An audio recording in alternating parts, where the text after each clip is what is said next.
തിരിച്ചു വരാം. പ്രിന്റു, ഇവിടെ ഇന്ന് നമ്മൾ തിരുവനന്തപുരത്ത് കണ്ടത് ഒരു പുതിയ സംസ്ഥാന അധ്യക്ഷന് കൊടുക്കാവുന്ന ഒരു വാം വെൽക്കമായി കരുതാൻ സാധിക്കുമോ? കാരണം പാർട്ടിയെ അടിമുടി മാറ്റുമെന്ന് പറഞ്ഞ്, ഗ്രൂപ്പിസം ഇല്ലാതാക്കുമെന്ന് പറഞ്ഞ്, പഴയ പാർട്ടിയല്ല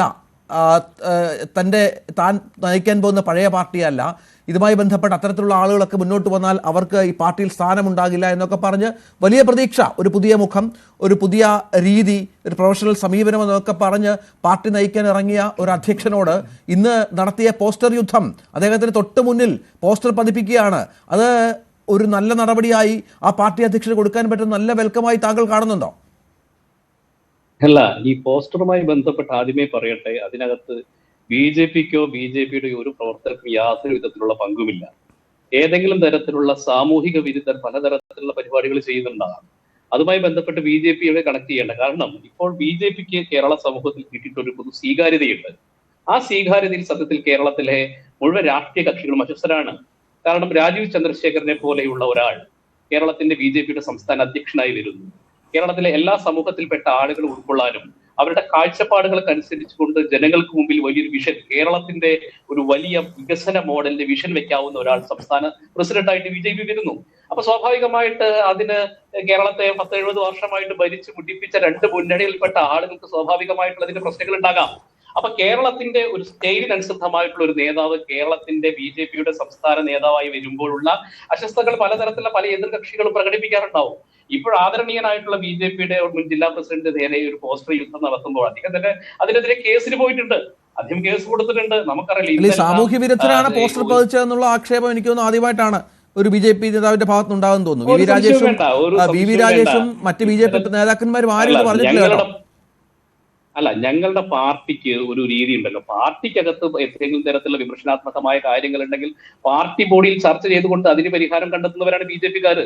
ഞങ്ങൾ CPM-കാരെ പോലെയോ കോൺഗ്രസ്സുകാരെ പോലെയോ തെരുവ് യുദ്ധം നടത്തുന്ന ഒരു പ്രസ്ഥാനമൊന്നല്ല. ഞങ്ങൾക്ക് ചില അച്ചടക്കങ്ങളുണ്ട്, ചില സംഘടനാ രീതികളുണ്ട്. ഇപ്പൊ നോക്കൂ, എത്ര മനോഹരമായിട്ടാണ് ഞങ്ങളുടെ സംസ്ഥാന പ്രസിഡന്റിനെ തെരഞ്ഞെടുത്തിട്ടുള്ളത്. ആ രീതിക്ക് കിട്ടിയ അംഗീകാരം, ഐക്യത്തിന്റെയും ഒരുമയുടെയുമായ സന്ദേശമാണ് സംസ്ഥാന പ്രസിഡന്റിന്റെ തിരഞ്ഞെടുപ്പിലൂടെ പൊതുസമൂഹത്തിന് BJP നേതൃത്വം മനസ്സിലാക്കി കൊടുത്തത്.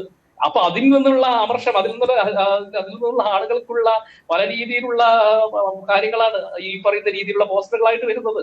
അപ്പൊ അതിനകത്ത് ഇപ്പൊ ഏതെങ്കിലും ഒരു നേതാവിനെ ടാർഗറ്റ് ചെയ്ത് കൊണ്ടുവരുന്നതെന്ന് പറയണേ, പലതരത്തിലുള്ള പോസ്റ്റർ യുദ്ധങ്ങൾ പലപ്പോഴും പല സംഘടനകൾക്ക് ഉണ്ടായിട്ടുണ്ടാകാം. പക്ഷെ അങ്ങനെ ഒരു പോസ്റ്റർ യുദ്ധത്തിന് വേണ്ടി നിഴലിൽ നിൽക്കുന്ന പ്രസ്ഥാനമല്ല BJP. പ്രത്യേകിച്ച് കേരളത്തിന്റെ പ്രത്യേക സാഹചര്യത്തിൽ രാജീവ് ചന്ദ്രശേഖരനും അല്ലെങ്കിൽ K. സുരേന്ദ്രനും ഉണ്ടാക്കിയിട്ടുള്ള ഒരു ഉണർവ്, അത് BJPയുടെ സംഘടനാപരമായിട്ടുള്ള വികാസങ്ങള് അല്ലെങ്കിൽ വോട്ട് ഷെയറുള്ള വർധനവ്, അതിനുശേഷം K. സുരേന്ദ്രന് ശേഷം അദ്ദേഹത്തിന്റെ ആ സംഘടനാ ശേഷിയെ നിലനിർത്താൻ പറ്റുന്ന മറ്റൊരു നേതാവ് വരുന്നു. ആർക്കും അസൂയാണ്. ഇപ്പൊ നോക്കുമ്പോ KPCC പ്രസിഡന്റിനെ തെരഞ്ഞെടുക്കാൻ ഇതുവരെ ഇനി ഒരാളുടെ പേര് പറയാൻ ഇപ്പോൾ സാധിക്കുമോ? പറ്റില്ല. അപ്പൊ നോക്കൂ, ഞങ്ങളെ സംബന്ധിച്ച് ഐക്യകണ്ഠേനായി ഈ കാര്യങ്ങളുമായിട്ട് മുന്നോട്ട് പോകുമ്പോൾ സ്വാഭാവികമായിട്ടുള്ള ഇതര കക്ഷിയിൽപ്പെട്ട ആൾക്കാർ, സാമൂഹിക വിരുദ്ധർ, ഒളിവിന്റെ മറവിൽ ഇത്തരത്തിലുള്ള BJPക്കെതിരെ തെരുവ് യുദ്ധം നടത്തുന്ന ആളുകൾ അവരുടെ ജൽപ്പനങ്ങൾ അല്ലെങ്കിൽ അവരുടെ ആശയോ അല്ല നിരാശയോ ഒക്കെയാണ് അവിടെ പ്രകടിപ്പിക്കുന്നത്. അതിനൊന്നും ഞങ്ങൾ കൃത്യമായിട്ട് മറുപടി പറയേണ്ടതില്ല എന്നുള്ളതാണ് ഞങ്ങൾ പറയേണ്ടത്. അത് ശരിയാണ് നിജോഷ്, വളരെ കൃത്യമാണ്. കാരണം ഈ അപ്രതീക്ഷിതമായി രാജീവ് ചന്ദ്രശേഖർ KPCC അധ്യക്ഷനായി വരുമ്പോൾ, BJP അധ്യക്ഷനായി വരുമ്പോൾ അവിടെ ഒരു ഇലയനങ്ങുന്ന ശബ്ദം പോലും എതിരായി കേട്ടില്ല. നേരത്തെ പേര് കേട്ട, നേരത്തെ ഇതുമായി ബന്ധപ്പെട്ട് അധ്യക്ഷ സ്ഥാനത്തേക്ക് വരുമെന്ന് പറഞ്ഞ ആളുകളൊക്കെ ഹർഷാരവത്തോടെയാണ് സ്വീകരിച്ചത് രാജീവ് ചന്ദ്രശേഖറിനെ. ഒരു അഭിപ്രായ വ്യത്യാസം ഇതുമായി ബന്ധപ്പെട്ട് നമ്മൾ പരസ്യമായി കേട്ടില്ല. കോൺഗ്രസിലൊന്നും അത് കേൾവി പോലും ഇല്ലാത്ത കാര്യമാണ്.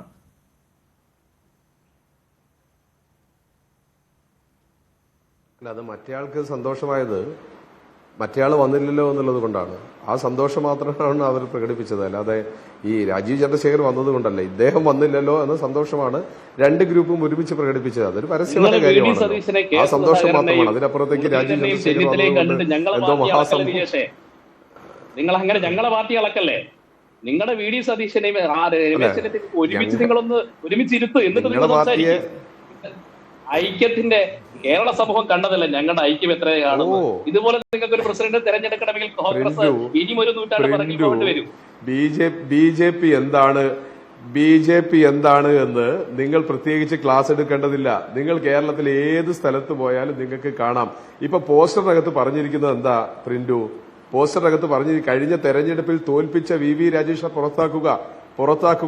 നിങ്ങൾ തന്നെ പറഞ്ഞത് അത് ഒട്ടിച്ചത് എന്നയാളാണ്. നിങ്ങൾ പിടിച്ചുകൊണ്ടുപോവാ. ഞങ്ങളല്ലല്ലോ സ്വീകരിച്ചത്. അല്ല, ഇംഗ്ലീഷ് ഞങ്ങളല്ല, എഴുതി വെച്ചു. പിണറായിയുടെ ഞങ്ങൾക്ക് പോലീസല്ലേ. മനസ്സിലാക്കാൻ വേണ്ടിയിട്ടല്ലോ, ഈ രാജീവ് ചന്ദ്രശേഖരന് മനസ്സിലാക്കാൻ കേസിൽ വേണ്ടിയിട്ടാണ് ഇത് പിണറായിയുടെ കേട്ടത്. പോലീസ് അല്ല, ഇത് കേട്ടത് ആരാണ് ചെയ്തത് നിങ്ങളാദ്യം പ്രിന്റു, നിങ്ങളാദ്യം നിങ്ങളുടെ പ്രശ്നങ്ങൾ തീർക്ക്. വി ഡി സതീശനെയൊക്കെ ഉപദേശിക്കാൻ നിങ്ങൾക്ക് സമയം തരാം.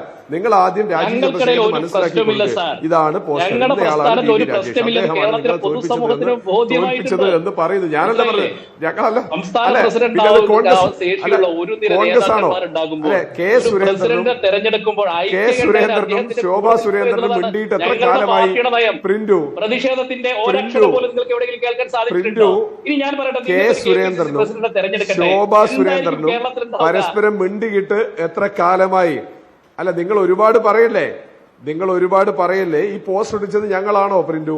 കോൺഗ്രസ് ആണോ ഒട്ടിച്ചത്? വി വി രാജേഷിനെ പറ്റിയുള്ള അടുക്കള രഹസ്യങ്ങൾ പുറത്തേക്ക് പറഞ്ഞത് ഞങ്ങളാണോ? അടുക്കള രഹസ്യം അല്ല ഞങ്ങളാണോ? അല്ല, ഞാൻ ചോദിക്കുന്നത്, രാജീവ് ചന്ദ്രശേഖരൻ വന്നതിന് ശേഷം കോൺഗ്രസിന്റെ ഭാഗത്ത് നിന്ന് ഈ തരത്തിൽ ഏതെങ്കിലും വിമർശനം ഉണ്ടായിട്ടുണ്ടോ? അല്ല, ഇതാരാണ് ചെയ്തിരിക്കുന്നത്? നിങ്ങൾ അത് പറഞ്ഞു, അത് സാമൂഹ്യ വിരുദ്ധരാണെന്ന് പറഞ്ഞു. സാമൂഹ്യ വിരുദ്ധരാണെന്ന് പറഞ്ഞു. രാഷ്ട്രീയ പാർട്ടികളെന്ന് പേര് പറഞ്ഞോ? എന്ത്? ബി ജെ പിയുടെ ഒരു നേതാവിനെതിരെ പരസ്യമായി കേസ് കൊടുത്തിട്ടുണ്ട്. അല്ല,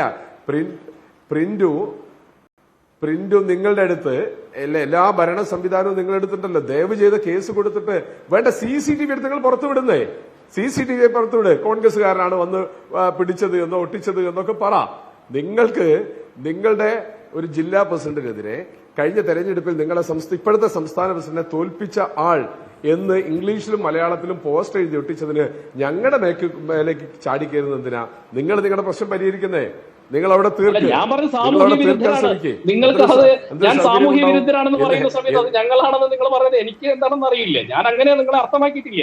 ഞാൻ പറഞ്ഞത് സാമൂഹ്യ വിരുദ്ധരെന്ന് തന്നെയാണ് ഞാൻ പറഞ്ഞിട്ടുള്ളത്. നിങ്ങൾക്ക് തോന്നുന്നത് ഞാൻ സാമൂഹ്യ വിരുദ്ധ നിങ്ങളുടെ പാർട്ടിക്കകത്ത് ഉള്ള ആളുകളാണ് എന്നാണ് പൊതുജനം മനസ്സിലാക്കുക. കാരണം ഞങ്ങളൊന്നും അറിയാത്ത രഹസ്യമാണല്ലോ.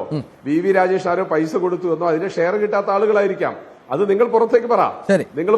എന്നാൽ കേരളത്തിലെ BJP-യിൽ അടുത്ത കാലത്തൊന്നും കാണാത്ത ഒരു പ്രവണതയാണ് ഈ കണ്ടിരിക്കുന്നത്. ശരി.